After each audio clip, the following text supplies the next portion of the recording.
اچھا، اب یہ فرمائیگا کہ کچھ اور مسائل بھی درپیش ہیں پاکستان تحریک انصاف کو اس حوالے سے کہ جو آئینی ترامیم پیش کی جا رہی ہیں اس سے پہلے آرٹیکل 63 ہے، آپ کو بھی پتہ ہوگا اس پہ نظر ثانی کی اپیلیں منظور ہو گئی ہیں.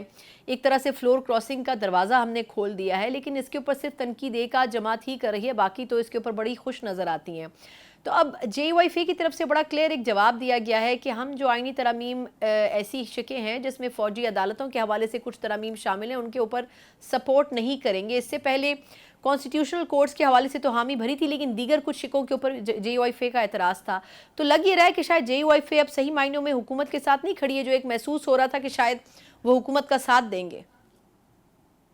دیکھیے، یہ تو ہم نے پہلے بھی کہا تھا کہ منصور الرحمان صاحب ان کی ٹیم کے ساتھ جو ہماری ٹیم کی باتیں ہوئی، پورا اعتماد تھا کہ وہ اس سلسلے میں کوئی ساتھ نہیں دیں گے. اور یہ ہم بار بار کہتے رہے، لیکن ہمارے مختلف تجزیہ کار جو ہے وہ اس پہ کہہ رہے تھے کہ جی دیکھیں، مولانا کی سیاست ہمیشہ ایسی رہی ہے کہ وہ فائدہ دے کر وہ بدل ہیں. لیکن اس دفعہ چونکہ میں ہمیشہ سے کہتا رہا ہوں کہ یہ ان کی سیاست کا ٹرننگ پوائنٹ ہوگا. اگر وہ گورنمنٹ کا ساتھ دیتے ہیں تو ہم نے دیکھا کہ پی ڈی ایم میں جب انہوں نے ساتھ دیا تو اس کا بڑا لاس ان کو ملا ہے، بلوچستان میں بھی اور خیبر پختونخوا میں بھی. اور میرا نہیں خیال ہے کہ وہ دوبارہ پی ڈی ایم کی طرف جائیں گے اور اپنی سیاسی خودکشی کریں گے. تو دیکھیں، ان کو بے شک ان کو شاید وزارتیں بھی مل جاتی اس دفعہ اور کچھ مراد بھی زیادہ مل جاتی، لیکن انہوں نے اپنے فیوچر کی جو سیاست ہے اس کو بچائی ہے. اور یہی میرے خیال سے ان کا جو ہے نا سب سے بڑا اس کو بینیفٹ کرے گا ان کی سیاست کو، کہ جو انہوں نے حکومت کا ساتھ دینے سے انکار کیا اپوزیشن ہے. کے ساتھ کھڑے ہوں گے.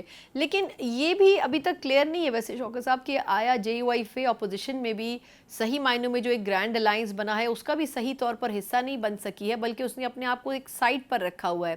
تو ایک تو یہ کہ جب یہ خبریں آئی تھیں کہ جب احتجاج کی بات کی تھی پی ٹی آئی نے، اگلے 2-3 دنوں میں آگے فردر احتجاج ہے، تو جے وائی فے نے مشورہ دیا تھا کہ آپ جب تک شنگھائی تعاون تنظیم کا اجلاس ہے تو احتجاج کو مؤخر کر دیں، لیکن وہ بھی نہیں کیا گیا.